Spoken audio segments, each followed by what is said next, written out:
Hey there, ladies and gentlemen. This is Doug Larson, co-host of the Barbell Shrugged podcast, of course. This week only, we are doing a 50% off sale for a nutrition course that I developed called Nutrition for Weightlifters. For years, I competed in weightlifting at either 85 kilo, which is 187 pounds, or as high as 94 kilo, which is 207 pounds, while simultaneously competing in mixed martial arts as a welterweight at 170 pounds. That's a 37-pound swing, and I was always going up and down. I got very good at manipulating my weight to hit my weight classes depending on which competition was coming up next. So that's all built into this course, how exactly I did that, how I put on muscle mass when I needed to get bigger, how I lost body fat when I needed to get smaller, and how I kept strong and stayed in shape during the process. So I teach you what to eat, how much to eat, when to eat it, how to count your macros, what to eat before, during, and after training, as well as what to eat before, during, and after competition. If you're interested, you can go to shruggedcollective.com/N4W, like nutrition for weightlifters, N, the number 4, and W, just 3 characters. Check it out, 50% off, and enjoy the show. Mike Bledsoe here, CEO of the Shrugged Collective. If you haven't already noticed, we've got a lot of new cool stuff going on. If you hit shruggedcollective.com, you'll see some great content that we won't be catching if you're only listening to the podcast. Hit the website and see the new look and feel. This week, we get to introduce you to 2 new shows. Today, we bring you Body of Knowledge. This show has been created by a couple of guys you already know, Dr. Andy Galpin and Kenny Kane. They've had their own project, and I love that we get to share it with you here. As we're expanding and improving the shows, we have partnered with amazing companies that we believe in. We talk and hang out with the people who run these businesses and know why they do what they do. Not all products are created equal, even if it looks like it on the surface. We've done the research and have been in the industry long enough to see what really works and what will make the biggest difference for you long term. With that being said, one of my favorite companies, Thrive Market, has a special offer for you. You get $60 of free organic groceries plus free shipping and a 30-day trial. Go to thrivemarket.com/body. This is how it works. Users will get $20 off their first 3 orders of $49 or more plus free shipping. No code is necessary because the discount will be applied at checkout. Many of you will be going to the store this week anyway, so hit up Thrive Market today. thrivemarket.com/body. Enjoy the show. Can we start again? Yeah. Where's the future of this understanding going? Don't know.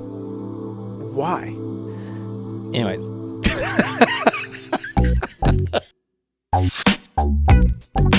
We are not a singular thing. We are built to change. At the most advanced levels of everything, it comes down to fundamental basics. These are general health practices that every human should be striving for. It's candy madness. Scream if you like candy. I don't know where that came from. I wasn't listening. I was just thinking about that. Did I make up a word? Emblemized? A little bit. Josh, is that a word? Emblemization? I know emblem is a noun.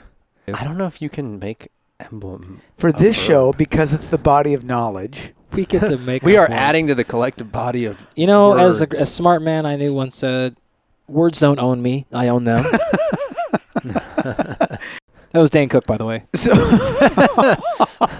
was it really? Yeah. Oh, man. One of his bits was like, I just made up a word. But he's like, words don't own me. I own them. Something like that. It's a good bit. Thought that would burn a little bit extra deep for you. Yeah. I've worked with Dan a couple of times. Anyway. We know. Yes, we do. Go back a couple chapters. So, assuming you have an interest in health, fitness, strength and conditioning, CrossFit, bodybuilding, or science, today's show is going to be epic. Why? Because Doc Galpin, we call him Andy around here, is going to school us on a rather historic intellectual duel that has fueled just about everything we are seeing, thinking, buying, believing, and sometimes smelling today. That's right. If at any point you've wanted to get jacked, be super fit, ripped, lean, crushingly big, functionally strong, perform with a lift-only bias, you have a cardio-only habit, you're a HIIT enthusiast, or take a mushroom tea that makes your cognitive function dwarf Gary Kasparov and Stephen Hawking simultaneously, you're going to walk away from this chapter having a sense of why, which to me is fantastic. Know your roots, as most grandpas have said.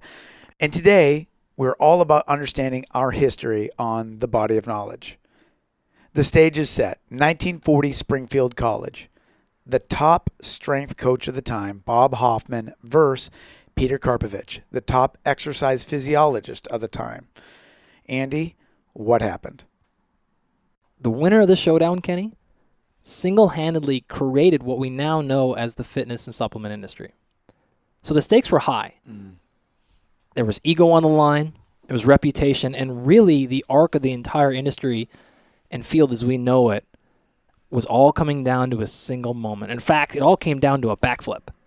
Of course. Because that's how all intellectual duels end. Sometimes you pull out the cardboard, sometimes you do backflips. Any of you breakdancer and hip-hop fans like Kenny and I know what I'm talking about. So I think I need to maybe back up a little bit. Yeah, you got to back up a little bit because somebody just did a backflip and then another person got served and then there was a hip-hop reference. Right. So we had strength on one hand versus cardiovascular training. Wow. That was in 1940. I feel like that conversation's still going on now. It is, and it's the wrong conversation. So we need to back up a little bit. Bob Hoffman was a major player in American health and fitness in the early 1930s and 1940s. He had bought what was called Milo Barbell Company, and he founded a magazine called Strength and Health. Now, this was huge at the time. They were selling like 150,000 memberships a year. This is massive money, massive marketing around the globe. Again, at a time before modern technology and modern prints and shipping and things like that. So he's wildly influential. He's the father of strength conditioning and powerlifting. And in fact, for the most part, he's one of the few people really in the country promoting strength training. There's all these classic stories of him going out of pocket, using his original oil company to fund all these lifters, like basically a scholarship. Right. He's paying their living wages. He's taking them around the world to compete. You also have to remember, but back in the 30s, we didn't have this differentiation or splitting between subtypes of lifting. In other words, powerlifting, weightlifting, bodybuilding, these were all virtually the same thing. Right. In fact, this is still in the area of Tommy Kono, who won, I believe, Mr. America and Olympic gold in weightlifting in the same year. Right. Or close, right? Okay. So he's supporting this entire thing. In fact, there are stories of Hoffman being in his 60s and still being able to lift 250 pounds over his head with one hand. Wow. Supposedly he had a 50-some-odd inch Wow. chest, and he would put chains around it and flex and just rip it and shed it to pieces and stuff. So he's this really iconic character. And so on one side of this battle, we've got this larger-than-life character, almost literally in Bob Hoffman. His opponent on this day is Dr. Karpovich. Now, Karpovich was a Russian immigrant to America, but he was a classic, what we would call exercise physiologist. He was at Springfield College, and he was studying, for the most part, cardiovascular fitness. Now, in context for that, everyone in the world at that time, that's basically what you did if you were into, we didn't really have these terms like we have now, but if you were a scientist in muscle and exercise and physiology, cardiovascular fitness was about the only thing you could get away with studying. If you tried to present a paper on muscular adaptations of strength training in 1930, you'd have been laughed out of the building.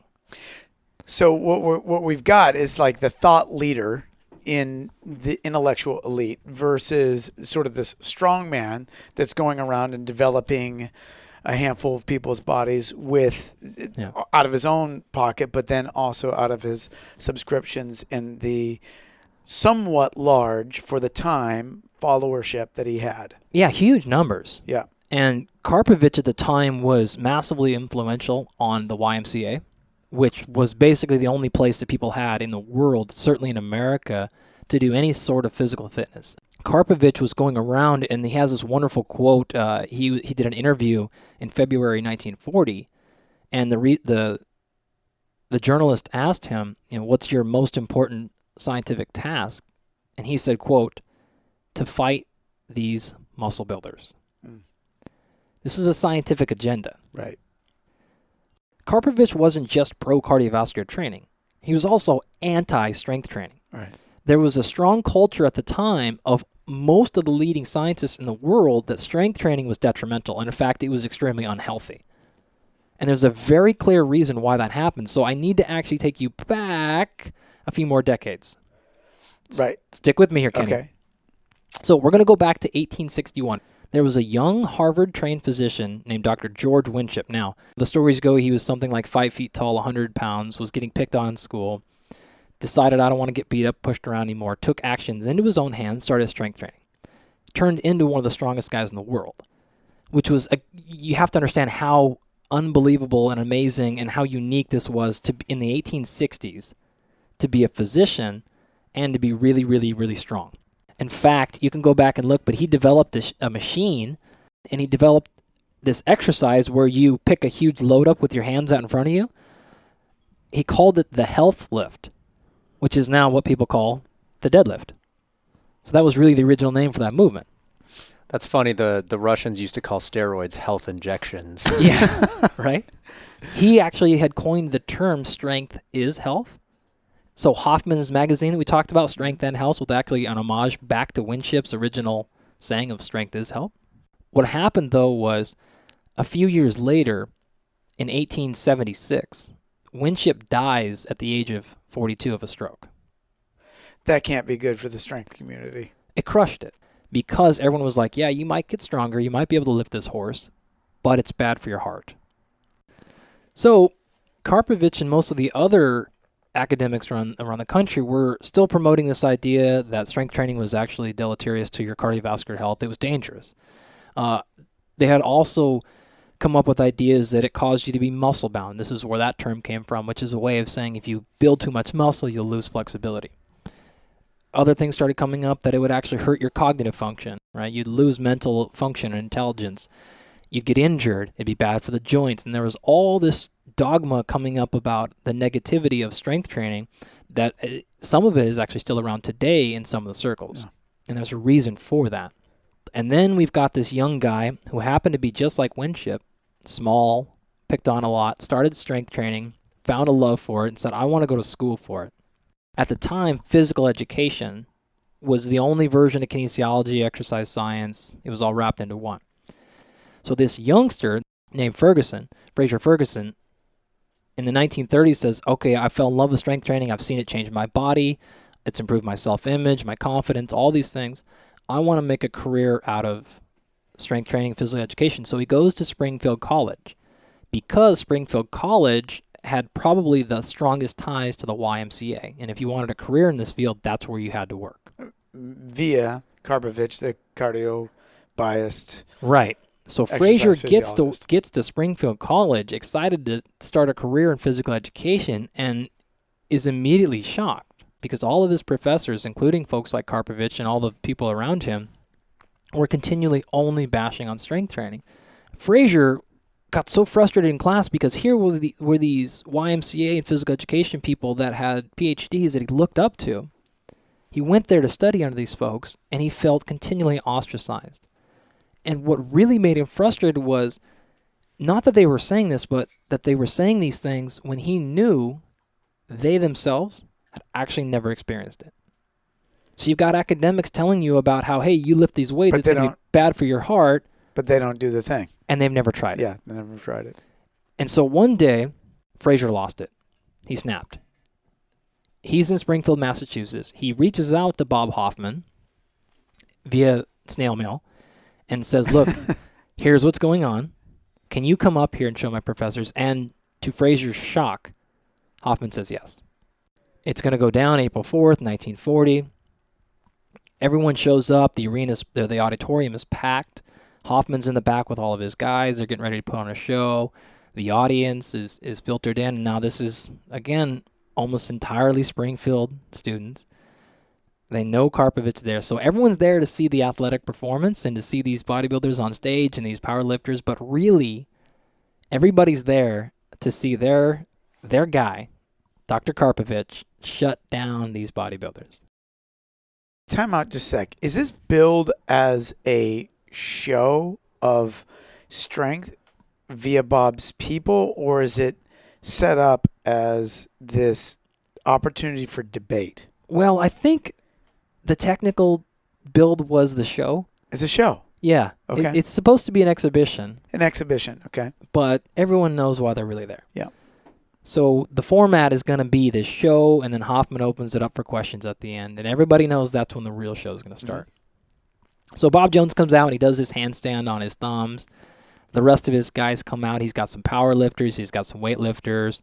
Later on, people would talk about how just amazed they were about how some of these guys could throw 300 pounds over their heads so effortlessly, and all these amazing things. And the star of the show is a guy named John Grimmick. Now, again, if you're a nerd in this field, you probably know that name. He's one of the legendary bodybuilders of all time. He was Mr. America that year. I can just picture it. Like I have an image in my head of like old 1930s, 1940s kind of physical things, and the announcers like, oh, now coming to the stage, John Grimmick, see? Yeah, right, exactly. With the funny hats. Incredible feats of strength. Right. So Grimmick comes out on stage, and he proceeds to go into his exact posing routine that he won Mr. America with. And this is the epitome of the muscle-bound guy that Karpovich had been warning everybody about. This whole time, Karpovich is sitting there in silence. Grimmick finishes his pose down. The Hoffman opens it up for a couple of questions. Some of the students ask some things, and he finishes it, and Karpovich hasn't said a word. Quiet goes over the crowd, and then a murmur kind of starts picking up because everybody knows he can't keep his mouth shut for very long. And finally, very calmly and very sweetly, Karpovich stands up. And he just says, I have one question for you. Mr. Grimmick, would you mind scratching your back? And of course, Mr. Grimmick says, but I don't have an itch. The whole crowd starts laughing. Grimmick then scratches his back and basically says, well, where at? The spot. How about this spot? I'm over here, and he's reaching all around, and he's touching about every inch of his back. And Karpovich is like, oh, shit. This was his trump card. He was going to show the whole world in front of all of his students in one question to prove his point. And now he's scrambling. Grimmick decides to make it even more uncomfortable, so he drops into a full splits. Stands back up, straightens, locks his knees out, and almost puts his elbows on the ground. Oh, you also think that this lifting makes you lose your athleticism? Asks the crowd, what's the best athlete at Springfield College, and how far can he broad jump? They told him. He said, fine, I'll jump that number right there. And if that wasn't enough, decides, let me top this off by doing a backflip. So does a standing backflip, and because that's too easy, I'll do it while I'm holding 50-pound dumbbells in each hand. Now, the rest of the team, or the other lifters, are doing similar things, and they're just collectively they're just schooling smashing everything. Crushing him. At this point, there's really no room for argument anymore. It's not an anomaly. Karpovich is stuck. And he's standing there, all of his students, knowing there's media coverage here, this is going to hit the presses, I'm done for. And he's got this choice to make. Is he going to try to fight back, defend his honor, and hold his ego?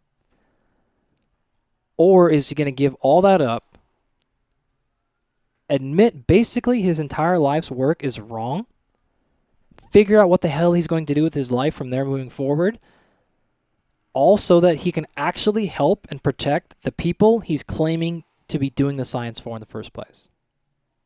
Is he going to do what's in the best interest of the people? So, show finishes. He walks backstage, gets in front of all the lifters and says,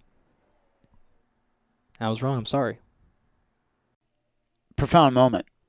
And not easy. I mean, as a professor, as a coach, we've talked about this before. As a father? As a father, this is one of the most, to me, it's one of the most endemic things that infuriates me about our industry as a whole. Like, that inability to take in new information because we have to be right about these things because our value systems are literally dependent on it. But the downside is when you're the Sherpa of people, when you're taking care of people, when you are helping with science and health and fitness intended to help people advance, Like that is a significant egotistical adjustment, and It's a responsibility that's bigger than you. mm, And it should be treated that way. so these titans collide and create two new gigantic paths for the entire Yeah. fitness and health space altogether. I don't know much about astrophysics, but I imagine if you had two comets or maybe two asteroids smashed together, it wouldn't be that one would deflect off and the other one would keep its path. They would both be shifted. And this is exactly what happened here. Karpovich decided, not only do I have to acknowledge this, my entire career has been wrong. My trajectory needs to change. And so he did that. There was a little bit of a stumbling block because the World War started up, so he had to take a handful of years off. But when he came back and Springfield College opened back up, he decided to change his career research line to studying or putting some actual evidence behind this concept. So he had seen it anecdotally with his eyes, but now he said, we got to get some research on this.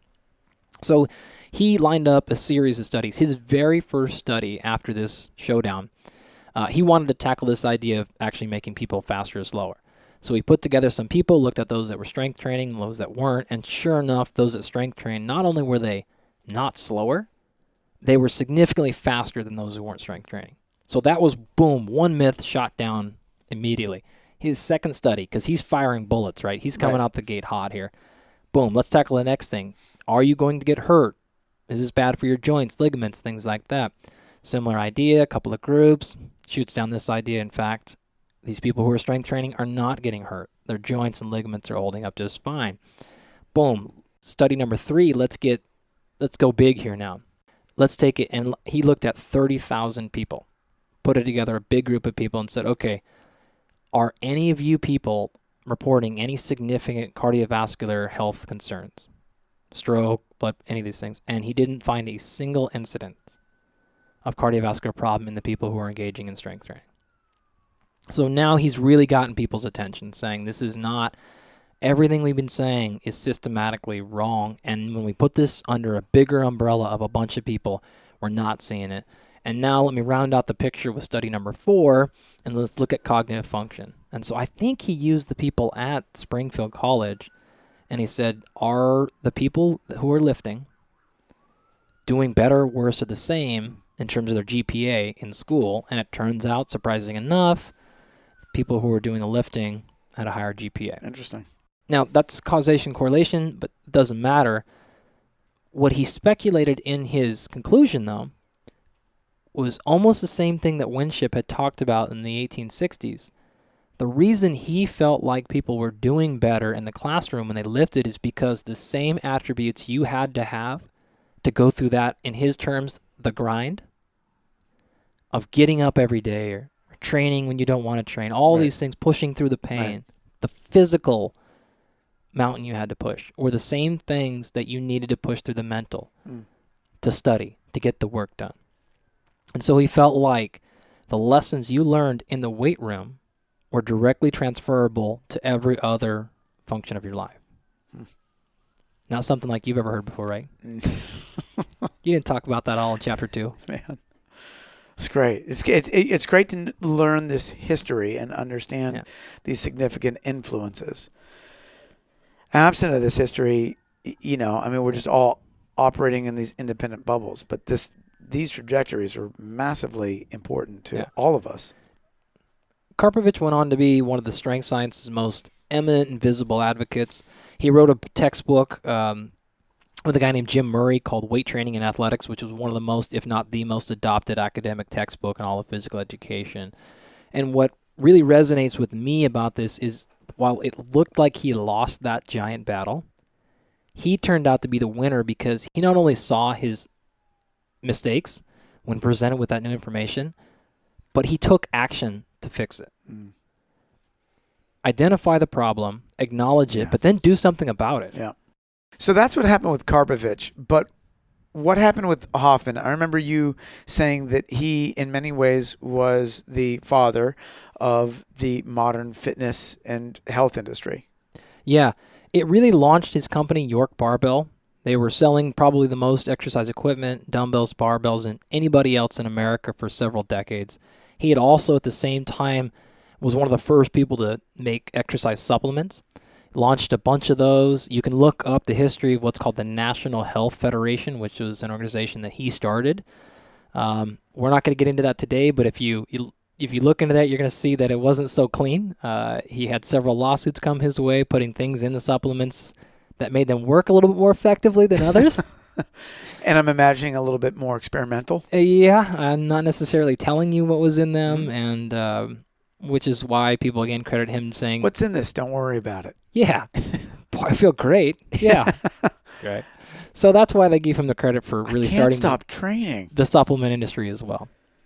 Now, the reason I really like this story is because we've learned this great lesson about changing your mind and when presented with new information, which changes the real theme of this volume. And to be honest, this is the second or third time we've recorded this show.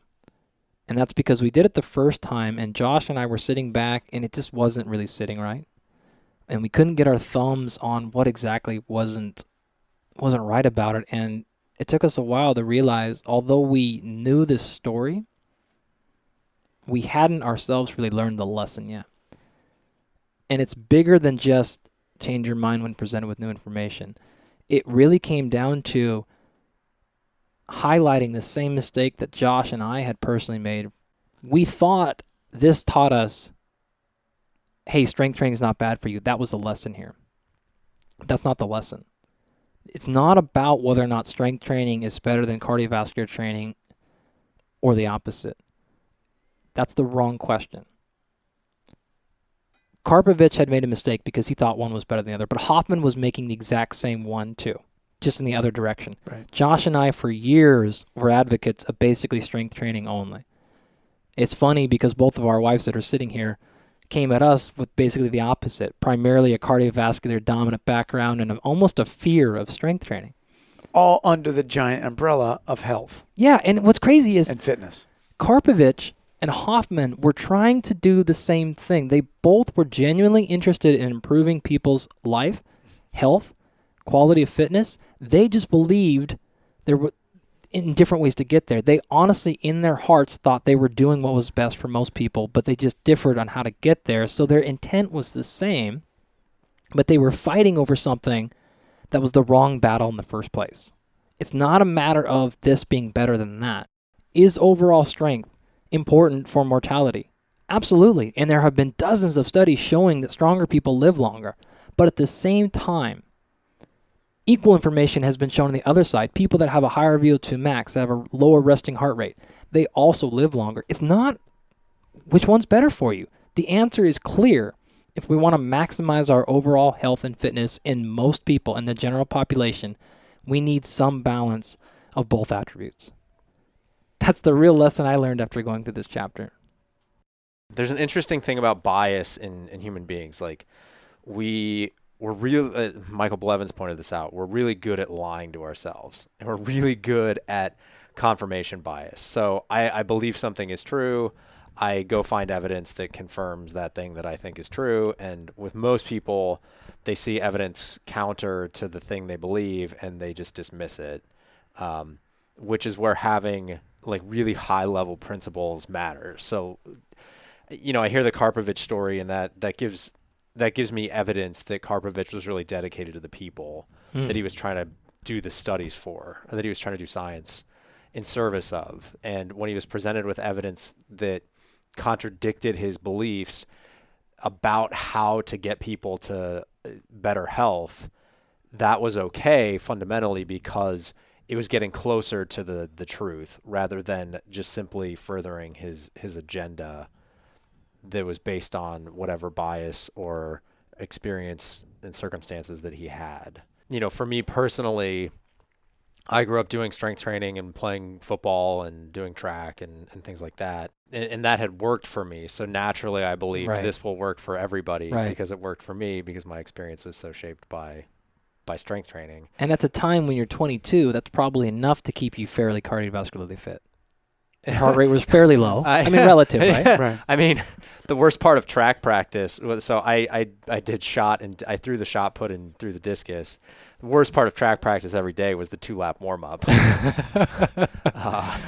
I hated that. I did not know why I had to do that. Right. But yeah, I remember I had a conversation with my wife years ago when she was training for a half marathon, and I kept harping on her about you got to do strength training. You got to do strength training. Like, this running stuff it's not good for you. Like, look, and then she dinged up one of her knees, and I was like, oh, look, see, running's bad for you. And it's been recently in the last 2 years that I've finally said I was wrong. Like, yeah, you should have been doing strength training, but the running wasn't necessarily bad for you. What to me is really interesting about this whole conversation is the overall history. And growing up in a fitness club, it was our business to fuse some of these principles. So what was at our business? We had a couple of swimming pools, a bunch of tennis courts, a weight room that included a universal machine and some cardiovascular machines, and then a general sort of group exercise area. The other interesting thing about my upbringing is that my grandfather was an abnormally strong man with tremendous sort of strength biases. And then my mom was, as I've mentioned in past chapters, an early adopter of interval training, a huge advocate of it.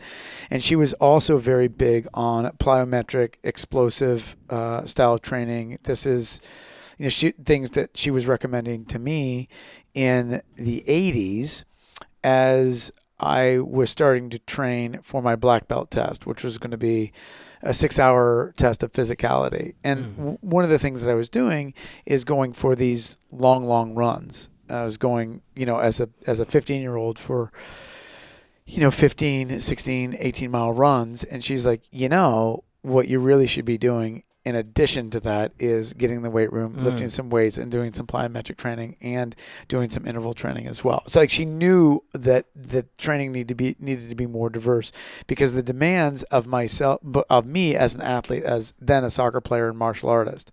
So she realized that endurance training wasn't strictly running long wasn't going to do much for sparring or some kind of a spinning sidekick or doing several sprints in the middle of a soccer game. We grew up in this business of people having to be healthy and feel and look fit. So there was an aesthetic quality to that. Then there was a performance part of it inspired by her going, look, if you want a high level of athleticism, some of this aesthetic stuff is it doesn't help with the functionality of being a good athlete. Right. So she kind of understood the hybridization of the business model. Right? People want to look good. They join health clubs to look and feel good and keep their health generally well. Yeah.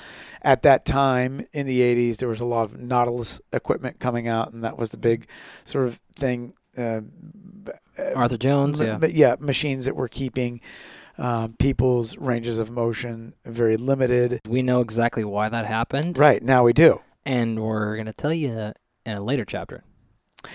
Which I'm very excited for. Yeah. The influence of all that, led me down this unintentional hybridized path of pseudo bodybuilding, quasi functional strength training, and this sort of half cocked idea that if I had the mentality and the ability to do things like an endurance person does, then I'm crazy, and that defines my toughness and fitness because I could outrun somebody for a long time. As it turns out, there seems to be, especially as the needle continues to move and these hybridizations of qualities that Hoffman and Karpovich battled over. Later, we're going to talk about Weider's influence and bodybuilding. Glassman's work with the kind of creation of CrossFit was a great utilization of a lot of these things from a functional aspect. But again, it supports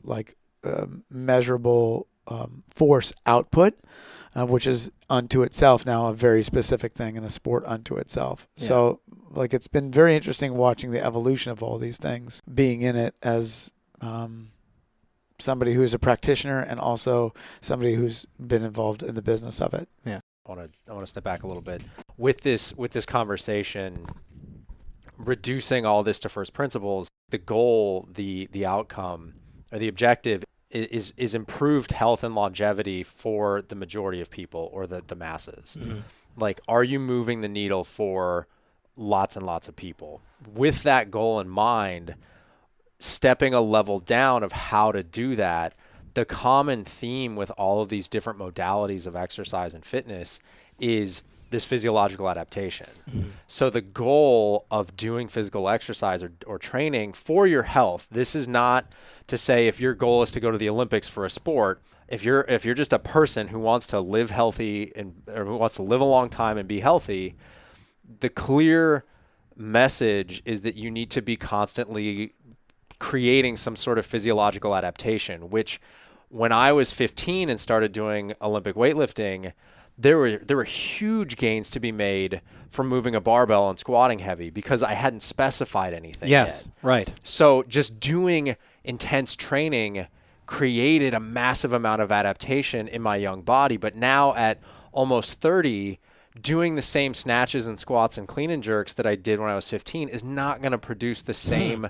adaptation because the neural mapping has been laid down. The patterns are there. The growth and the specification of the muscle fibers has been done.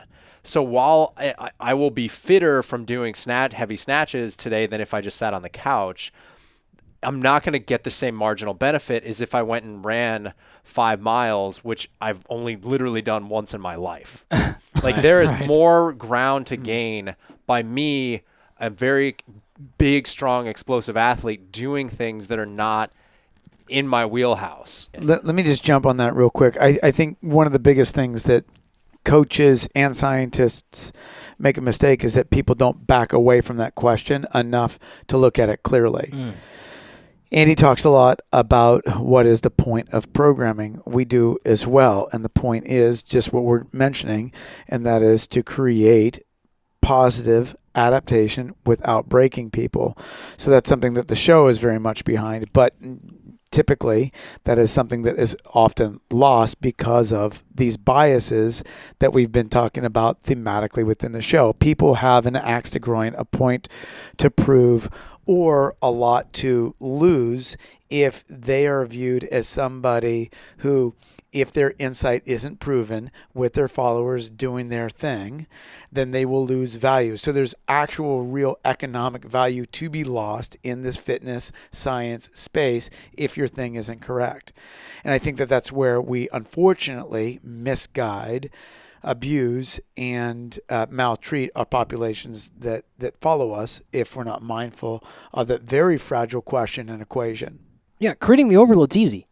That's not the hard part. The difficult part is how do you balance the overload? How do we make sure we give you overload enough to cause these adaptations in all of the areas that it needs to be done, the muscular system, cardiovascular, bone, endocrine, hormones, all this stuff, but we don't do it to where we blow you out. We can't crush you and hurt you. And I think one of the biggest things that is required is the depth of context, the depth of understanding, both from the coach and the practitioner. And it's really hard. You know, keeping interest, keeping fun is like there's the human psyche is one part of it. And then the other part of it is actually, you know, providing a program that keeps people moving forward. I think, you know, with our experience, we've crushed people before. I've mentioned that, and I'm very public about that. I consider myself a very high-level programmer, and I also know that I have made and will continue to make a lot of mistakes because there is no right in this. There's just trying to take as much of this information as we can and put people in the right position to positively adapt. The clear thing here is to get human beings to a state of a high level of health for a long time, you have to overload the system without breaking it continuously. That's very simple in the words, but when you think about the execution of that, you have to be challenging an individual based on what their current ability is, knowing that the demands of life and the training itself are going to undulate. So you can't just go hard all the time. It is not sustainable because like there's a pendulum effect. One of the big things that we do around here, there's this undulation of intensity where you're not just going hard all the time. There are practice days, there's competition, there's mental toughness, and that's part of the long game. Like, how do you consistently do this thing over time? It's understanding that pendulum. But then within the specifics, how do you challenge the system consistently over time without breaking it? And if you're someone who's done nothing for the last 10 years and you have no physicality, doing the smallest of things will challenge you physiologically. You can create adaptation by getting on a treadmill for 30 minutes. You can go to spin class and create a physiological adaptation. You can hit the leg press machine once a week and create an adaptation. That's not going to continue to create the same change over time. Yeah. So you have to be constantly fighting this battle that is, how do I challenge myself given where I am today with the long game in mind of I want to do this for a long time. I'm working out so that 90-year-old me doesn't fall down. How do I continue to do this in a way that when I'm 90, I can challenge myself physically without breaking myself, which gives me something to be mindful of as I'm doing heavy snatches turning 30. If I'm doing things that are purely in service of my ego, that maybe is not going to help my longevity in the long run. Yeah. If we're talking about sustainable long-term overload, you've got really two options. Number one is a micro overload. So you're making extremely small increases over a long period of time. And I'm not talking about, hey, put on 5 more pounds every week. Like, that's going to last about 4 weeks. Right. And then you're crushed. It's got to be an ounce every week for the next year or something like that. That's how you do it, because it's a small insult. Your body can handle that and it won't break you. Or you have these larger increases in overload coupled immediately, though, with massive recovery. So this is a really tough challenge, a back-off day. Kenny, it's similar to how you set it up, right? 30% of your workouts during the month are very, very physically challenging, but the other 70% are practice, improvement. They're a good workout, but you're not beating the door down because you can't go there very often, right? Long-term sustainability is going to be a combination of different modes, and what we need to do is achieve this overload we've been talking about. But how do we do this over a long period of time? Variation. And that's why things like CrossFit took off very well, because it did expose people to variation who, at the time, 15 years ago, it was really tough to come up with these things on your own. We didn't really have a system for any of that stuff. P90X comes along. Here's your system. Here's your constant variation. But the problem with those initially was they didn't manage the overload. They gave you tons of variation, but they smashed you with overload. So now we're finally in this place where we can say, yes, we have this health data. We know what predicts mortality, strength, and cardiovascular fitness, and your ability to go max heart rate, and all these things. For the average person, to me, this looks something like probably once a week, you should do something that is more akin to strength training. And by that, I mean heavy. And I'm not talking 3-pound dumbbells for circuits, for sets of 30 and rounds. I'm something that is very, very heavy, whatever that means to you. 1 day a week should probably do something more akin to your traditional cardiovascular training. So 30, 45 minutes, an hour, whatever that is for you, of sustained continuous work. Doesn't have to be running, doesn't have to be cycling. You could be pushing a sled, whatever you want. The tool, the mode is less important than what's the physiological overload. And then probably 1 day a week that takes you up to a maximum heart rate. This could be a kettlebell circuit. It could be a combination. It could be intervals on the track. If you do those 3 pieces, something heavy, something endurance-based, long-term endurance-based, and something interval-based, for the normal person, that's going to make you a very, very, very healthy person in the long term. And it is extremely sustainable if you use a lot of variation within that. Well, I think that's why CrossFit did so well and has done well over the last decade and a half. A, because of its novelty. B, because of the variation that you talked about. C, in some of the original articles that Glassman and some of the authors who really pioneered CrossFit anchored some of the science of it, and that, you know, there was exactly that prescription that you're talking about. In a 1 week, 10-day cycle, you're going to see some exposure to something that's in excess of 40, 45 minutes, in excess of an hour, sort of a sustained heart rate. And then there's going to be absolutely some lifting heavy, and then there's going to be some very fast intervals and intensity. And you can decorate those 3 principal things in a lot of different ways. Right. one of the problems with the need for novelty, at least as the market went, is that soon became the thing unto itself. Yes. And so people searching for that endocrine blast that they would get, that intensity yields, that max intensity yields, became the consumptive experience that wound up overexposing people, ironically, to a system generally that unto itself supports very broad fitness and health. And again, I think this conversation, we need to keep it on track because it can get quickly away from broad, inclusive health. And that's what we're trying to do, is circle back to Hoffman, circle back to Karpovich, and go, what were these pioneers trying to anchor their followers and the people that they were trying to touch?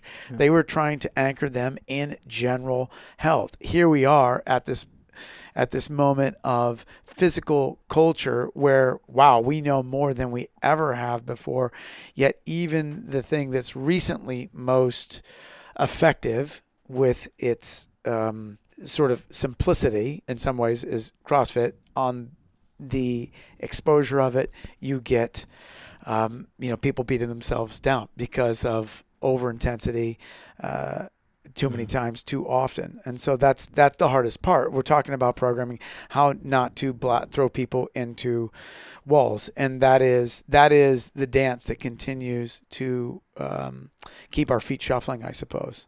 From a behavioral perspective, CrossFit was exactly what certain people needed when it came on the scene, where they had done years of just strength training or years of just cardiovascular training. It provided that new exposure that created incredible physiological adaptation because it hit neglected areas for a lot of people.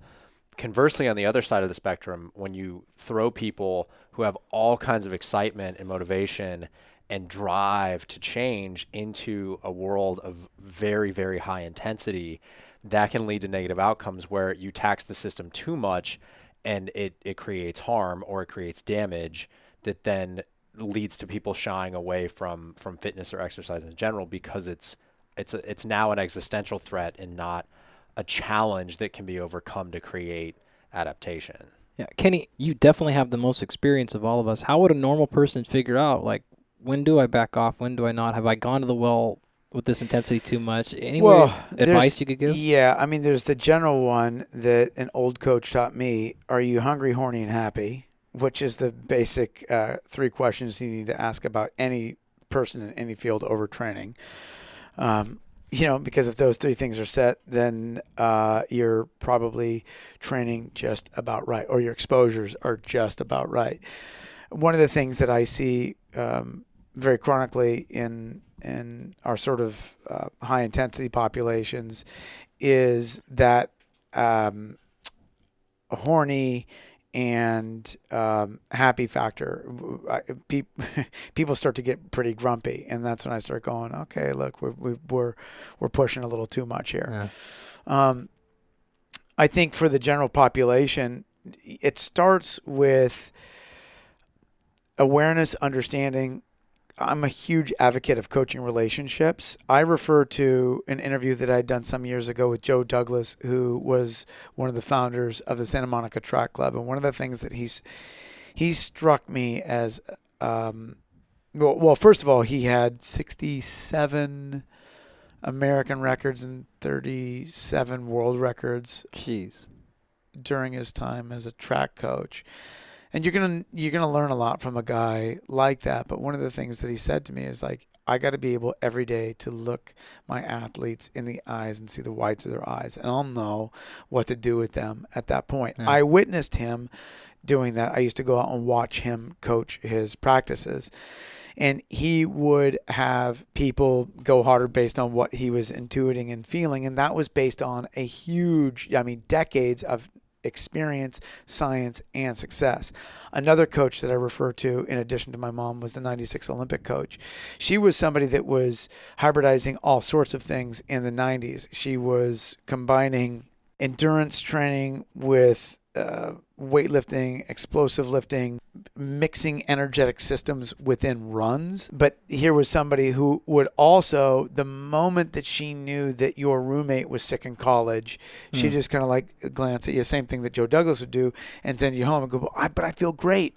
She'd be like, go home. If she knew, this is a huge learn for me that influenced very much the sort of programming that we use here at the gym, which was if somebody was stressed in a relationship, so if you're going through a college heartbreak, she would send somebody home. I mean, she understood the emotional stressors that influenced physiological responses. That always sat in the back of my head and influenced the way that I program and the way that I think about human beings. Because, yes, we're always, as scientists, or in my case, definitely a pseudoscientist, trying to seek the most positive adaptation generally that I can using very broad means.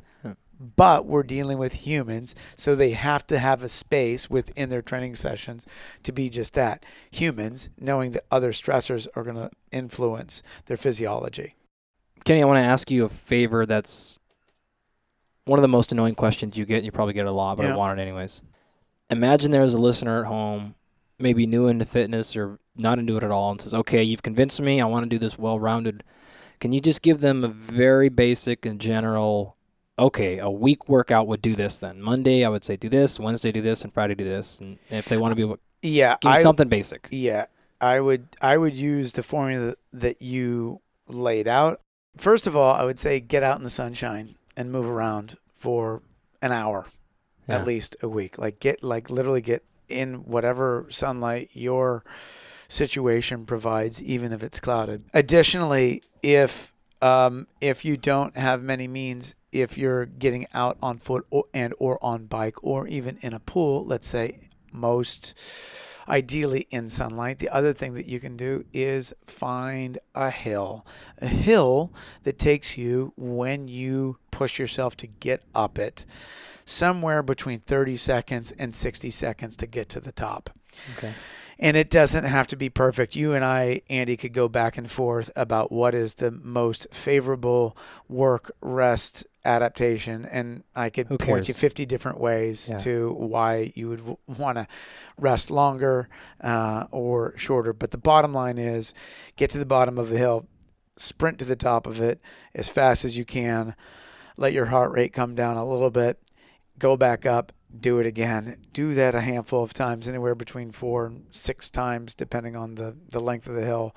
That will provide, again, assuming that you have very little means to do much of anything, massive adaptation. And you can corroborate that clinically. I can corroborate that from the field and having done that for decades. And then last, let's say you don't have much other than your current body weight. Now, you and I both favored and biased something heavy, but in the meantime, that could be a body weight and overloading the body. If you have a tree or a pull-up bar to pull yourself up and over and you have the capacity to pull, then do so. If you don't have that capacity to pull, then start with some sort of push-up variation. Work it to a capacity every week, exceed whatever number you did in the prior week. You can break that into sets, one maximal set per week. However that needs to look for you. It does not have to be horribly sophisticated. And I think sometimes we get very, very opinionated about how that's going to look. But so if you were to say, give me a gross outline of, a prison, not so prison-y, but, somebody who doesn't belong to a gym. So once you move past that introductory stage, so either you went through that for 6 weeks or 6 months or however long it took you, you're ready for the next evolution to go a little bit more forward. As we try to distill the lesson down from this story, I think that what we're clearly learning is we want to achieve this overload, but as we get past that introductory stage, I'm going to have to up the ante a little bit. Because now what was hard a month ago might not be hard again, and so now I got to push forward. You established that in Chapter 1. I mean, the body responds profoundly, often 30, 50% within a year for some people. So depending on what you're doing and how you're exposing yourself, the body is going to adapt. And so is the mindset towards things. That's one of the beauties of being a coach is that you see people adapt, especially people that are new to things, that the rate of change is so significant. But as we identified in Josh's case, he hit maximal loads lifting wise in his early 20s. Now it's more a matter of maintenance and developing other capacities. One thing to understand about how the body works, and I think it's worth mentioning, is that the owner of a med ball came up with these 10 general skills of fitness, and I think it is a very helpful way to understand how to train. And I'm just going to list the 10 of them, and people can be bored by it, but if you just listen for just a second, it can be very interesting. The first 4 are things that you can train, and your exposure to them will yield a greater work capacity. And that's cardiorespiratory endurance, stamina, strength, and flexibility. So if you just work on those things are all going to get better. Then the last 4 things on that list are coordination, agility, balance, and accuracy. Now, those things take practice. You have to be exposed. By the way, those last 4 things that I mentioned are also interesting to the human brain. They require the human brain to be on. One of the mistakes that we make in the fitness industry is dummying everything down so that it's simply cardiorespiratory endurance, something stamina-based, something strength-based, where it's just like, Mongo lift, and then just go, okay, let's just do work on our flexibility. Now you can touch your toes a little bit better than you did yesterday. Yes, but there's something that is critical for your continued participation in that, and that is your brain's got to get turned on. So as you develop work capacity in those first 4 areas, developing skill and working skills, coordination, challenging your fundamental abilities by becoming more coordinated, by working on your agility, by working on your balance, will necessarily affect those first 4. Now, assuming that you can get the bookend of those these 10 general skills right, the things in the middle that are very measurable, speed and power. And if you can get that equation right on both ends, and you can continue to dazzle yourself with an ever-increasing ability to grow and change. If, however, you only bias the skill portion, the practice part of that, yes, you might be a great ping pong player, but a damn weak one at that. Yeah, that's not healthy. But physically healthy. But if you only stay under a barbell and you go out and play catch on Sunday, and somebody says ball, and you look and ball hits you in face because you haven't worked coordination for 42 years, that's an embarrassment to your family, and you equal a poor father. So at some point, like, if you're going to continually generate yourself and your ability to grow, keeping in mind this overall 10 general skills, I think, is a massively helpful thing. And again, it doesn't have to be that sophisticated other than playing catch or bouncing a ball off of a wall now and then, or just going out and trying something new here and there. Yeah. The lesson I learned from the Karpovich story and the self-realization of the mistake that Josh and I made earlier in our lives, and that we have all probably made, is 2 things. Number 1, if we're talking about sustainable, improved quality of life over a long period of time, we have to have massive variety in our training. And number 2, as we get more fit in all spaces of training, we're going to have to continually up the ante. Andy, this has been a fantastic episode. I know that you did a lot of research and preparation for it. And as always, we'd like to acknowledge anybody that we're learning from, getting information from. So first one, www.explorepa, like PennsylvaniaHistory.com, is where I got a lot of the information on the Hoffman story, so you can check that out from those folks. Historians Jan and Terry Todd. If you don't know those names, they are phenomenal sport historians. I would encourage you to read everything they've written, but in particular, the 2 articles I read were The Conversion of Dr. Karpovich and Jan Todd's Strength is Health. Those are available on PDFs free on the internet. Just great, great, great stories. And then John Farr's article, The Golden Age of Weightlifting, and that's not the full title, but if you get that far, you'll get it. So thank you to the Todds and Farr and the rest that contributed. That was just excellent information that I love. So. we had mentioned this earlier in this chapter. We prepared a lot for this, and clearly Dr. Galpin guided us through understanding how the fitness industry has been affected by this titanic battle that happened in the 1940s and all the subsequent conversations between the cardio bias, the strength bias, and everything in between since. Now, there is way more history to cover, which we will in a later chapter. But before we do that, we'll be segueing next week into a conversation that gets everybody lit up with just as much dogma as the fitness world. What am I talking about? Nutrition, how we fuel ourselves. I'm very excited about next week's episode because we will be getting into it in a very deep way, ideally just as deep as this, and we hope you enjoy it. As always, please share this podcast with your friends. Give us a review on iTunes. Give your neighbor a kiss, a high five, and if you're so lucky, a nice pat on the bum. For Dr. Andy Galpin, Josh Emery, I am Kenny Kane, and this is The Body of Knowledge. Looks like you enjoyed the show. Make sure to go over to iTunes, go over to Shrugged Collective, give us a 5-star review, positive comment only, and make sure to go over to thrivemarket.com/body to order your groceries this week.